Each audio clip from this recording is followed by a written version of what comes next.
Hello students, in last video we have discussed about law of chemical combination, all 5 type of law of chemical combination. Now in this video we are going to discuss about Dalton's atomic theory. अब हम ये देखते हैं कि जो Dalton's atomic theory है वो Johan Dalton scientist ने 1808 में दी थी। अब इस थ्योरी की जो मेन पॉइंट्स है वो हम डिस्कस करेंगे। फर्स्ट पॉइंट ये है कि matter is made up of extremely small indivisible particles called atoms. इसका मीनिंग ये है कि कोई भी मैटर है वो स्मॉलेस्ट इंडिविजिबल पार्टिकल से मिलके बना है, जिसको हम क्या कहेंगे, एटम। फॉर एग्जाम्पल देखो आप, जैसे हम ये कहते हैं कि हाइड्रोजन गैस है, तो जो हाइड्रोजन गैस है वो H2 गैस होती। हाइड्रोजन गैस किस फॉर्म में एग्जिस्ट कर रही है, H2 की फॉर्म में। अब H2 हमारा क्या हो गया, मॉलिक्यूल ही है। बट जो ये H2 गैस है, हमारी जो हाइड्रोजन गैस है, ये किससे मिलके बनी है, एटम से। 2 हाइड्रोजन के एटम आपस में कंबाइन होके क्या बनाएंगे, हाइड्रोजन मॉलिक्यूल। अब दोनों हाइड्रोजन है, उनके पास 1 इलेक्ट्रॉन है। जैसे हम ये कहते हैं कि 1 हाइड्रोजन के पास भी 1 इलेक्ट्रॉन है, दूसरे हाइड्रोजन के पास भी 1 है, दोनों अपने शेयर करेंगे और ये हाइड्रोजन मॉलिक्यूल हो गया। दोनों का यहाँ पे डुप्लेट कंप्लीट हो गया। तो जो हाइड्रोजन गैस है, हम गैसीय सब्सटेंस की बात करते हैं, तो जो गैसीय सब्सटेंस है वो मैटर में काउंट होगा। Matter is anything which occupy space and have मास।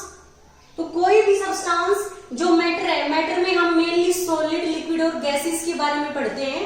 तो जो हमारी हाइड्रोजन गैस का हमने एक एग्जांपल लिया है कि हाइड्रोजन गैस है, गैसेस फॉर्म में है, वो किसके फॉर्म है, मैटर की। अब वो किससे मिलके बनी है, हाइड्रोजन एटम से। तो जो हाइड्रोजन है ये एटम है, 1 हाइड्रोजन एटम है, दूसरे हाइड्रोजन एटम के साथ कंबाइन होके हाइड्रोजन मॉलिक्यूल बनेगा। और हाइड्रोजन गैस के अंदर काफी क्या होते हैं, हाइड्रोजन मॉलिक्यूल होते हैं। तो जो सबसे स्मॉलेस्ट पार्टिकल है जिससे मैटर बना है, उसको हम क्या कहेंगे, एटम कहेंगे। तो ये फर्स्ट पॉइंट हमारा है, जो फर्स्ट पोस्टुलेट्स है डाल्टन्स एटॉमिक थ्योरी का, वो क्या है, matter is made up of extremely small particles. और जो स्मॉल पार्टिकल्स है वो इनडिविजिबल है, उसको हम डिवाइड नहीं कर सकते, उसको हम क्या कहेंगे, एटम कहेंगे। जैसे मैं ये कहूं कि हमारी सोडियम मेटल है। अब जो सोडियम मेटल है वो काफी ज्यादा सोडियम एटम से मिलके बनी है। तो जो सोडियम एटम है वो हमारा क्या है, स्मॉलेस्ट पार्टिकल है, स्मॉलेस्ट इंडिविजिबल पार्टिकल है। अब हमारी जो सोडियम मेटल है वो क्या है, सॉलिड है। तो ये भी किसकी फॉर्म है, मैटर की। तो फर्स्ट पॉइंट हमने डाल्टन्स एटॉमिक थ्योरी में क्या देखा कि matter is made up of small indivisible particle that are called as atoms. अब सेकंड हम जो हमारा पोस्टुलेट्स है डाल्टन्स एटॉमिक थ्योरी का, जो सेकंड पॉइंट है वो क्या है कि एटम्स ऑफ सेम एलिमेंट, यदि सेम एलिमेंट के एटम है, उनका साइज है, मास है, प्रॉपर्टीज है, वैलेंसी है, वो सारी सेम रहेगी। हम ये भी कह सकते हैं atoms of same elements are identical in all aspects, कि जो हमारे पार्टिकल्स है सेम एलिमेंट्स के, जो सेम एलिमेंट्स के जो एटम है वो क्या है, सभी रेस्पेक्ट में हमारे सेम है। साइज हो, चाहे मास हो, चाहे वैलेंसी हो, चाहे प्रॉपर्टीज हो। जैसे आप ये देखो, हम हाइड्रोजन एटम की बात करते हैं। अब हाइड्रोजन के चाहे हमारे पास 100 एटम्स हो, सभी का मास क्या होगा, 1। हाइड्रोजन है, उसका साइज क्या होगा, ये न्यूक्लियस है, और ये हमारी क्या है, फर्स्ट सेल है, इसमें 1 इलेक्ट्रॉन है। तो सभी हाइड्रोजन का जो साइज है वो भी फिक्स रहेगा। अब हाइड्रोजन के पास 1 इलेक्ट्रॉन है, इसकी कॉन्फ़िगरेशन क्या होती है, 1s1। अब हाइड्रोजन एटम अपना 1 इलेक्ट्रॉन लॉस करेगा तो इस पे क्या आएगा, पॉजिटिव चार्ज। तो चाहे कितने भी हाइड्रोजन एटम हो, सभी के पास 1 इलेक्ट्रॉन है, सभी के आउटर मोस्ट में 1 है, और वैसे भी हाइड्रोजन के पास 1 इलेक्ट्रॉन है। तो हाइड्रोजन जब 1 इलेक्ट्रॉन लॉस करेगा तो इस पे क्या आएगा, प्लस चार्ज। तो हाइड्रोजन की वैलेंसी क्या है, 1 है। तो जो हमारा सेकंड पॉइंट है वो ये है size, valency, mass and properties. अब जितने भी हाइड्रोजन एटम है सब क्या है, फायर को कैच करते हैं, सभी क्या है, कंबस्टिबल है। हाइड्रोजन गैस हमारी क्या होती है, कंबस्टिबल होती है। और हाइड्रोजन की वैलेंसी क्या है, 1 है। हाइड्रोजन है उसमें एक सेल होती है और सभी हाइड्रोजन का मास क्या है, 1 है। जैसे हम क्लोरीन की बात करते हैं तो क्लोरीन की चाहे हमारे पास 10 एटम हो चाहे 20 हो 30 हो, सभी एटम्स का मास है वो सेम रहेगा 35.5। अब जो क्लोरीन है उसकी फर्स्ट सेल में 2 है, सेकंड में 8 है और लास्ट में क्या है, 7 इलेक्ट्रॉन है। सभी क्लोरीन के पास कितनी सेल है, 3 सेल है, तो उनका साइज भी क्या है, कांस्टेंट है। नेक्स्ट पॉइंट हमारा ये है कि क्लोरीन की आउटर मोस्ट में 7 है। क्लोरीन को 1 इलेक्ट्रॉन की रिक्वायरमेंट है कि उसका ऑक्टेट पूरा हो जाए 288, ये आर्गन की कॉन्फ़िगरेशन को अचीव कर लेगा। तो क्लोरीन के ऊपर -1 चार्ज है, तो क्लोरीन की वैलेंसी क्या है, 1 है। आप चाहे कितने भी क्लोरीन एटम हो, चाहे 100 हो चाहे 500 हो, सभी की वैलेंसी क्या रहेगी, 1। सभी में 3 सेल रहेगी, फर्स्ट सेल में 2 इलेक्ट्रॉन, सेकंड में 8 और लास्ट और वैलेंस सेल में 7 इलेक्ट्रॉन रहेंगे। और क्लोरीन का मास क्या रहेगा हमारा 35.5 एवरेज जो एटॉमिक मास होता है क्लोरीन का। तो हमने सेकंड पॉइंट में क्या देखा, यदि सेम एलिमेंट के एटम है तो उनका साइज, मास, प्रॉपर्टीज और वैलेंसी सब सेम रहेगी। नेक्स्ट जो हमारा थर्ड पॉइंट है वो ये है कि atoms of different elements, third point क्या है, atoms of different elements have different mass, valency and properties.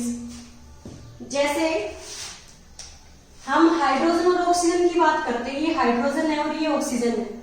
अब जो हाइड्रोजन का एटम है इसका मास क्या होता है, 1। ऑक्सीजन का मास क्या होता है, 16, क्योंकि ऑक्सीजन का एटॉमिक नंबर क्या है, 8 और मास क्या होगा इसका जस्ट डबल है, 16। तो हम ये देखते हैं कि जो हाइड्रोजन है वो डिफरेंट एलिमेंट है, ऑक्सीजन है वो डिफरेंट है। तो जो डिफरेंट एलिमेंट्स के एटम हैं उनका मास डिफरेंट होगा। जैसे हाइड्रोजन का मास क्या है, 1 है, ऑक्सीजन का मास क्या है, 16 है।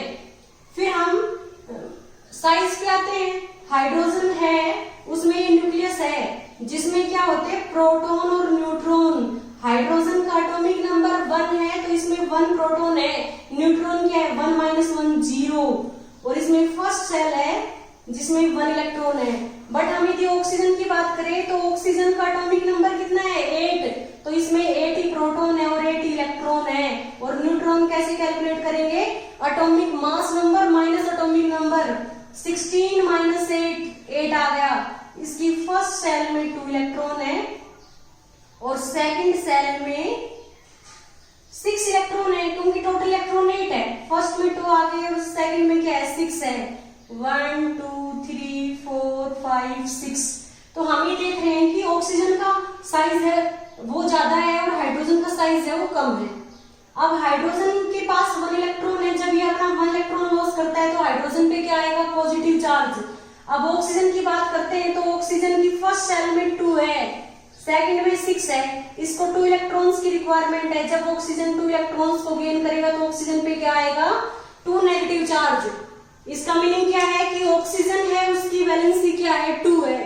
हाइड्रोजन हमने पढ़ा है कि हाइड्रोजन एक कंबस्टिबल सब्सटेंस है और ऑक्सीजन हमारा क्या है, कंबशन में हेल्प करती है। तो हमने देखा कि जो डिफरेंट एलिमेंट्स के एटम है उनका मास भी डिफरेंट होगा, साइज भी डिफरेंट होगा, वैलेंसी भी डिफरेंट रहेगी। इसकी +1 है, इसकी क्या है, -2 है, इस पे चार्ज तो इसकी वैलेंसी 2 है, इस पे +1 है, इसकी वैलेंसी क्या है, 1 है। वैलेंसी एक नंबर होता है, वो कभी प्लस माइनस में नहीं होता। हमसे कोई पूछे कि हाइड्रोजन की वैलेंसी क्या है, 1, ऑक्सीजन की वैलेंसी क्या है, 2 और इनकी प्रॉपर्टीज भी डिफरेंट है। हाइड्रोजन है वो कंबस्टिबल सब्सटेंस है और ऑक्सीजन है वो कंबस्टिबल नहीं है बट कंबशन में हेल्प करता है। क्लियर। हम नेक्स्ट मेन पॉइंट है जो इस डाल्टन्स एटॉमिक थ्योरी का, उसको डिस्कस करते हैं। एटम्स ऑफ सेम और different elements combine together to form compounds. अब इसमें हम देखते हैं कि एटम्स है जो सेम एलिमेंट्स के हैं या फिर डिफरेंट एलिमेंट्स के एटम्स आपस में कंबाइन होंगे तो क्या बनाएंगे, कंपाउंड बनाएंगे। जैसे हम ये कहें कि हाइड्रोजन है, हाइड्रोजन हमारा जो एलिमेंट है वो ऑक्सीजन के साथ कंबाइन होके क्या बना रहा है H2O। अब रिएक्शन को बैलेंस करने के लिए हमने यहाँ पे 2H2 gaseous plus O2 gaseous give rise to H2O हमारा क्या हो गया वेपर स्टेट में। अब हम ये देख रहे हैं कि हाइड्रोजन और ऑक्सीजन के एलिमेंट्स आपस में कंबाइन होके कंपाउंड बना रहे हैं, ये हमारा क्या हो गया कंपाउंड हो गया। तो नेक्स्ट पॉइंट हमारा ये क्या था, एटम्स ऑफ सेम और different elements combine together to form compounds.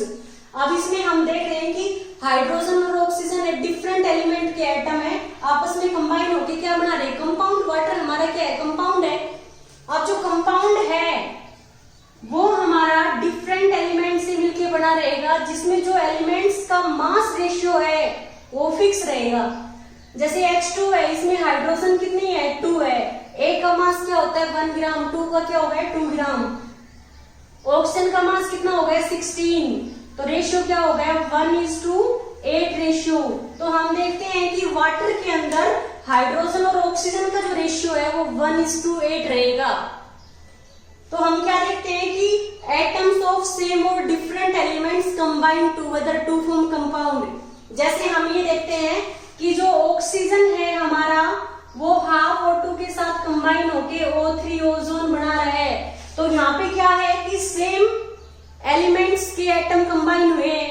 O2 ये भी ऑक्सीजन है, हाफ O2 का मतलब क्या है ऑक्सीजन एटम के साथ ऑक्सीजन मॉलिक्यूल बन रहा है। तो सेम एलिमेंट्स के एटम भी आपस में कंबाइन होके कंपाउंड बना सकते हैं और डिफरेंट एलिमेंट्स के एटम भी आपस में कंबाइन होके कंपाउंड बनाएंगे।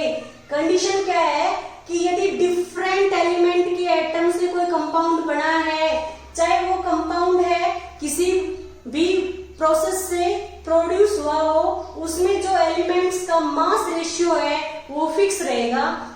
जैसे H2O में हाइड्रोजन का मास क्या है 2 ग्राम है, ऑक्सीजन का मास कितना है 16 ग्राम है, तो रेशियो क्या हो गया 1:8। क्लियर। जो नेक्स्ट हमारा पॉइंट है वो है when atoms combine with one another to form compounds they always do so in simple whole number ratio. इसका मीनिंग ये है कि यदि एटम्स आपस में कंबाइन होके कोई कंपाउंड बना रहे हैं तो जो कंपाउंड बनेगा उसमें एलिमेंट्स का जो रेशियो रहेगा वो सिंपल होल नंबर में रहेगा। जैसे H2 और O2 आपस में कंबाइन होके H2O बना रहे हैं तो हम क्या देखेंगे H2O में जो हाइड्रोजन और ऑक्सीजन का रेशियो है वो सिंपल होल नंबर रेशियो रहेगा। क्या रेशियो रहेगा वो 2:1, क्योंकि इस कंपाउंड में हाइड्रोजन कितने हैं 2 है और ऑक्सीजन क्या है 1, तो हाइड्रोजन और ऑक्सीजन का रेशियो क्या हो गया 2:1। अब जो नेक्स्ट पॉइंट हम देखते हैं कि एटम्स ऑफ टू एलिमेंट्स में combined in different ratio two form 2 और मोर कंपाउंड्स। इसका मीनिंग ये है कि दो एलिमेंट्स आपस में कंबाइन होके, जो दो एलिमेंट्स के एटम है वो आपस में कंबाइन होके 2 या 2 से ज्यादा कंपाउंड बना सकते हैं। तो हमने क्या देखा एटम्स ऑफ टू एलिमेंट्स में कंबाइंड इन डिफरेंट रेशियो, कि वन कंपाउंड में उनका रेशियो डिफरेंट है, दूसरे कंपाउंड में रेशियो है वो डिफरेंट है, तो डिफरेंट कंपाउंड की फॉर्मेशन कर सकते हैं। जैसे इसमें एग्जांपल मैंने लिया है कि सल्फर और ऑक्सीजन आपस में कंबाइन होकर सल्फर डाइऑक्साइड भी बना सकते हैं और सल्फर ट्राइऑक्साइड भी। तो हम क्या देखेंगे सल्फर डाइऑक्साइड में सल्फर और ऑक्सीजन का जो रेशियो है वो 1:2 रेशियो है, और सल्फर ट्राइऑक्साइड में जो सल्फर और ऑक्सीजन का जो रेशियो है वो 1:3 रेशियो है। तो हम देख रहे हैं कि टू एलिमेंट्स यदि डिफरेंट रेशियो में कंबाइन होंगे तो डिफरेंट कंपाउंड की फॉर्मेशन करेंगे।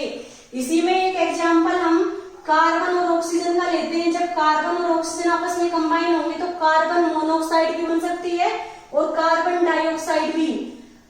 अब इसमें कार्बन और ऑक्सीजन का रेशियो क्या है 1:1 और इसमें 1:2 रेशियो है।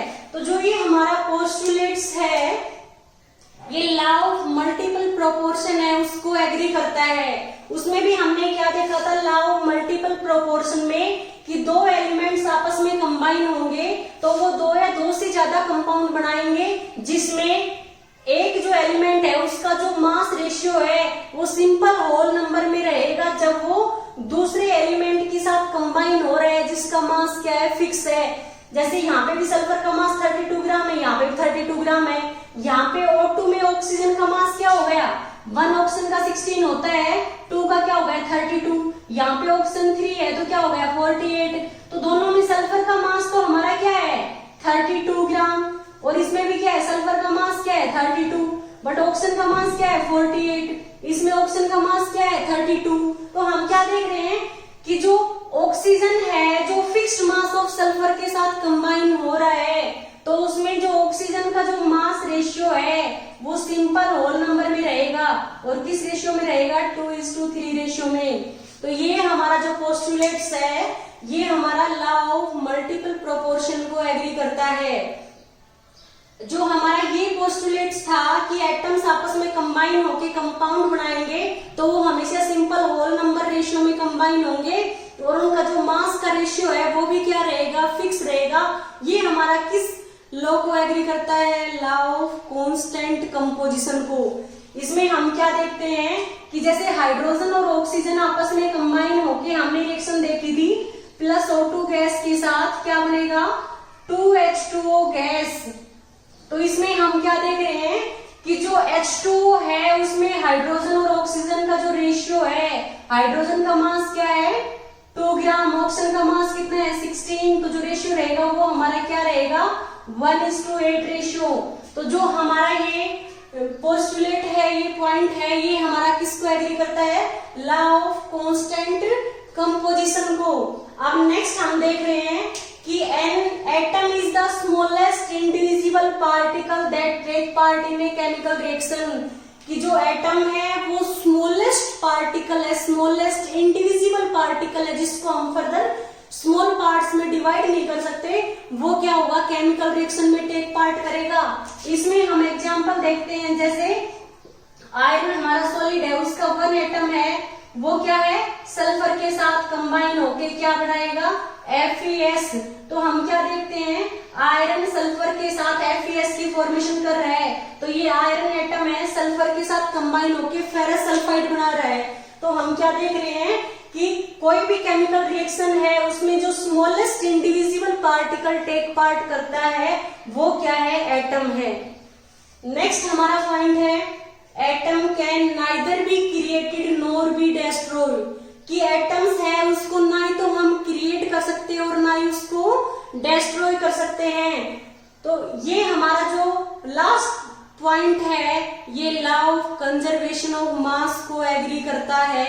Law of conservation of mass में हमने यही देखा था कि चाहे कोई फिजिकल चेंज हो या केमिकल चेंज हो, total mass of the product equal to total mass of the reactant means कि कोई भी हमारा जो एटम है उसको ना ही हम क्रिएट कर सकते हैं ना ही डिस्ट्रॉय कर सकते हैं। तो जो टोटल मास रहेगा हमारा रिएक्टेंट का वो किसके इक्वल रहेगा total mass of the product. तो हमारा जो ये लास्ट पॉइंट है ये law of conservation of mass को एग्री करता है। अभी हमने डाल्टन्स एटॉमिक थ्योरी के पोस्टुलेट्स पढ़े हैं। अब हम ये देखते हैं कि इस थ्योरी के अंदर कुछ लिमिटेशन रही, फिर ये थ्योरी है ये डिफरेंट साइंटिस्ट ने, डिफरेंट केमिस्ट एंड फिजिक्स ने मॉडिफाई की और modern Dalton's atomic theory drive की। मॉडर्न डाल्टन्स एटॉमिक थ्योरी है उसकी पोस्टुलेट्स भी हम देखेंगे। इससे पहले हम इसकी लिमिटेशंस देखते हैं। डाल्टन्स एटॉमिक थ्योरी है उसमें डाल्टन्स ने ये बताया कि जो हमारा मैटर है वो एक्सट्रीमली स्मॉल इंडिविजिबल पार्टिकल से मिलकर बना है जिनको एटम कहते हैं। बट एटम है वो इंडिविजिबल नहीं है। एटम हमारा एक कॉम्प्लेक्स स्ट्रक्चर है जो किससे मिलकर बनता है इलेक्ट्रॉन, प्रोटॉन एंड न्यूट्रॉन से। तो इसने ये नहीं बताया डाल्टन्स ने इस थ्योरी में कि एटम है उसको हम सब एटॉमिक पार्टिकल्स में डिवाइड कर सकते हैं और वो सब एटॉमिक पार्टिकल्स हमारे क्या होते हैं इलेक्ट्रॉन, प्रोटॉन और न्यूट्रॉन। सेकंड जो लिमिटेशन थी वो ये थी कि जो एटम्स ऑफ सेम एलिमेंट है उनकी जो वैलेंसी है, मास है, प्रॉपर्टीज है, वो साइज है वो सेम क्यों रहता है, इसको एक्सप्लेन नहीं किया। नेक्स्ट जो पोस्टुलेट्स है उसमें डाल्टन्स ने बताया कि जो डिफरेंट एलिमेंट्स के एटम है उनका मास, वैलेंसी, साइज और प्रॉपर्टीज डिफरेंट रहेगी।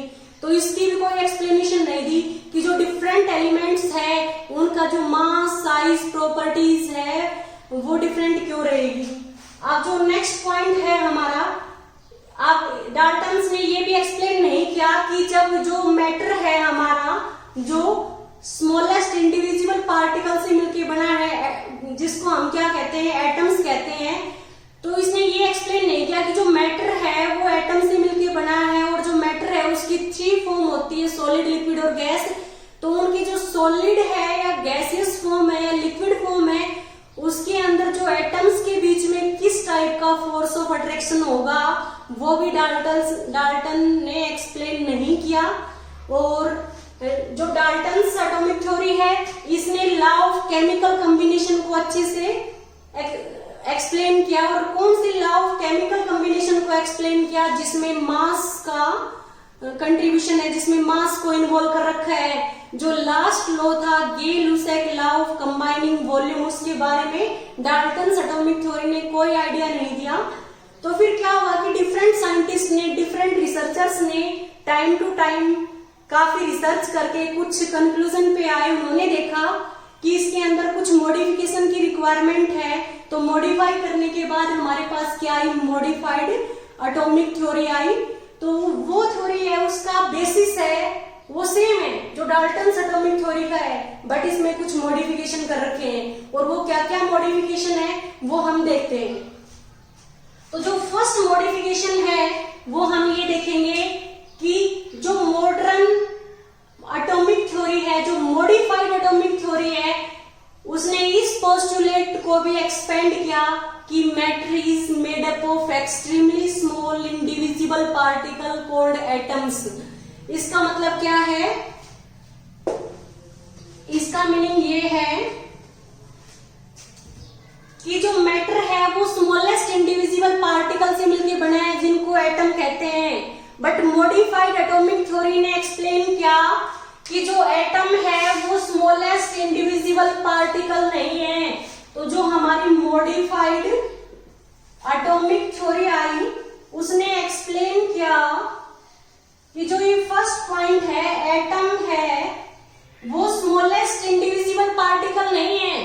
Atom is not smallest indivisible particle, is not smallest indivisible particle। इसने बताया कि एटम है वो स्मॉलेस्ट इंडिविजिबल पार्टिकल नहीं है। Atom itself is a complex structure, कि एटम क्या है, कॉम्प्लेक्स स्ट्रक्चर है, that is made up of सब atomic particle known as, that is made up of subatomic particles, जो एटम से भी छोटे हैं, सब एटॉमिक पार्टिकल्स। और जो सब एटॉमिक पार्टिकल्स है like electron, proton and neutron, इसके बारे में मॉडिफाइड एटॉमिक थ्योरी में एक्सप्लेन किया गया कि एटम है वो स्मॉलेस्ट इंडिविजिबल पार्टिकल नहीं है। एटम है वो एक कॉम्प्लेक्स स्ट्रक्चर है और उसको हम फर्दर डिवाइड कर सकते हैं सब एटॉमिक पार्टिकल में, that are electron, proton and neutron. तो ये फर्स्ट पॉइंट हमारा था मॉडिफाइड एटॉमिक थ्योरी का। अब हम सेकंड पोस्टुलेट्स के बारे में बात करते हैं कि जो हमारी डाल्टन्स एटॉमिक थ्योरी थी, उसने ये बताया कि atoms of same elements are identical in size, masses and properties. But हम देखेंगे कि कुछ एलिमेंट्स है, कुछ एटम है जो सेम एलिमेंट्स के हैं जिनका मास डिफरेंट है। ऐसे एलिमेंट्स को हम क्या कहते हैं, आइसोटोप्स। जैसे हम हाइड्रोजन के आइसोटोप्स की बात करते हैं, हाइड्रोजन है उसका एटॉमिक नंबर 1 है। हाइड्रोजन है वो 3 आइसोटोपिक फॉर्म में एग्जिस्ट करता है। जो हाइड्रोजन की आइसोटोपिक फॉर्म है जिसका मास 1 है, उसको हम क्या कहते हैं, प्रोटियम। और जो हाइड्रोजन की सेकंड आइसोटोपिक फॉर्म है जिसका मास 2 होता है, उसको हम क्या कहेंगे, ड्यूटेरियम। और जो हाइड्रोजन की थर्ड आइसोटोपिक फॉर्म है उसको हम क्या कहेंगे, ट्राइटियम। अब ये तीनों ही एटम्स है, ये सेम एलिमेंट के है, दैट इज हाइड्रोजन, बट इनका मास क्या है, डिफरेंट है। तो जो हमारा ये पोस्टुलेट्स है, ये भी मॉडिफाइड डाल्टन्स एटॉमिक थ्योरी में मॉडिफाई किया गया कि ऐसा नहीं होता है कि जो सेम एलिमेंट्स के एटम है उनका उनका मास, साइज, प्रॉपर्टीज, वैलेंसी सब सेम हो। अब हम यहाँ पे देख रहे हैं मॉडिफाइड डाल्टन्स एटॉमिक थ्योरी में कि जो एलिमेंट है, ये सारे जो एटम है ये सेम एलिमेंट के है, दैट इज हाइड्रोजन, बट ये all three atoms have different mass. The hydrogen which have mass 1 is known as protium. The hydrogen atom which have mass 2 AMU, atomic mass unit, is called deuterium, and the atom of hydrogen which have mass equal to 3 AMU, atomic mass unit, is known as tritium. अब हम देखेंगे, जैसे chlorine का example लेते हैं। Chlorine है, उसका atomic number 17 होता है। अब क्लोरीन है वो 2 आइसोटोपिक फॉर्म में एग्जिस्ट करता है।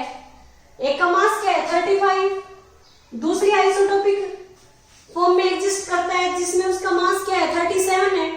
अभी क्लोरीन एटम है, ये सेम एलिमेंट है, क्लोरीन के दोनों एटम है, एक का मास 35 है और दूसरे का क्या है 37 है।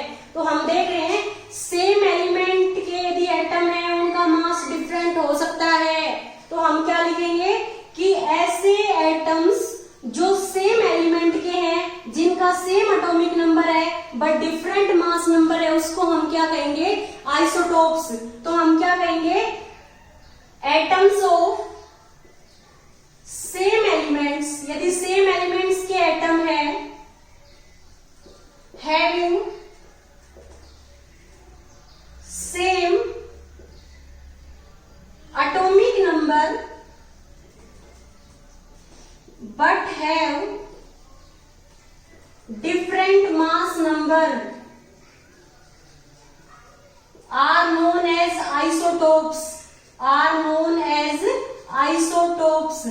ऐसे एटम जिनका जो सेम एलिमेंट के हैं, जिनका मास नंबर सेम है बट एटॉमिक मास नंबर क्या है डिफरेंट है, उसको हम क्या कहेंगे आइसोटोप्स।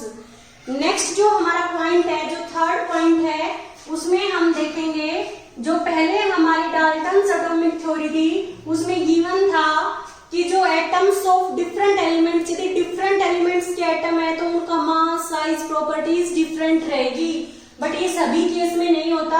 हम इसमें एग्जांपल देखते हैं आर्गन का और कैल्शियम का।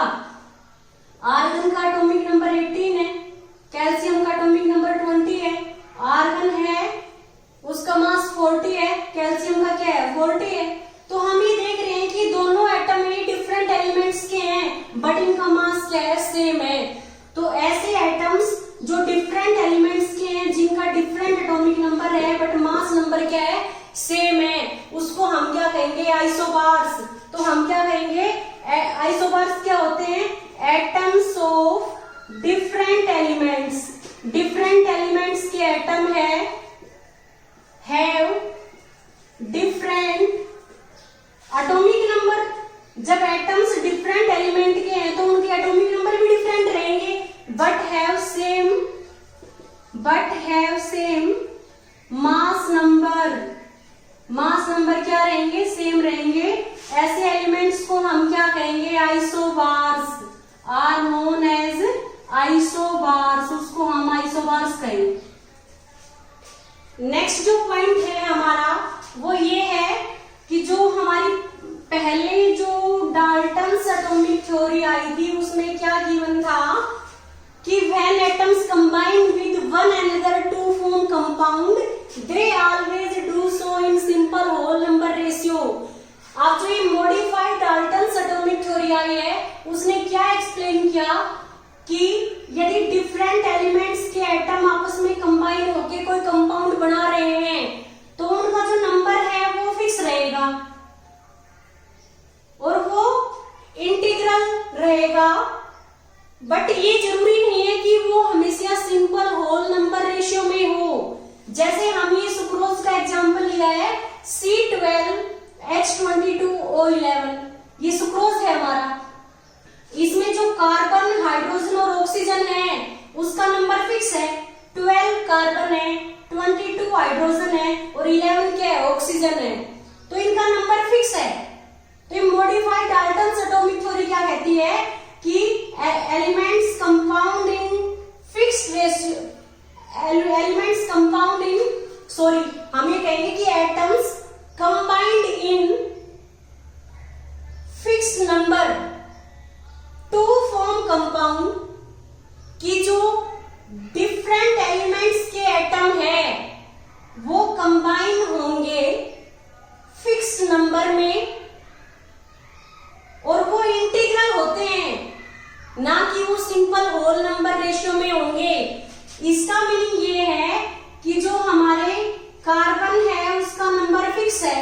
नंबर तो फिक्स है, कार्बन, हाइड्रोजन और ऑक्सीजन का किसमें, ये सुक्रोज का एग्जाम्पल है, हम सुक्रोज की बात कर रहे हैं कि इनका नंबर फिक्स है, बट हम क्या देखेंगे, ये सिंपल होल नंबर रेशियो में नहीं है, ये इंटीग्रल नंबर में है। हम ये कह सकते हैं कि ये 12, 22, 11 क्या है, इंटीजर है। इंटीजर क्या होता है, 1, 2, 3 सो कोई भी नंबर हमारा क्या होता है, इंटीजर होता है। तो ये इंटीग्रल भी है और फिक्स नंबर में भी कंबाइन हो रहे हैं, बट ये सिंपल होल नंबर रेशियो में नहीं है।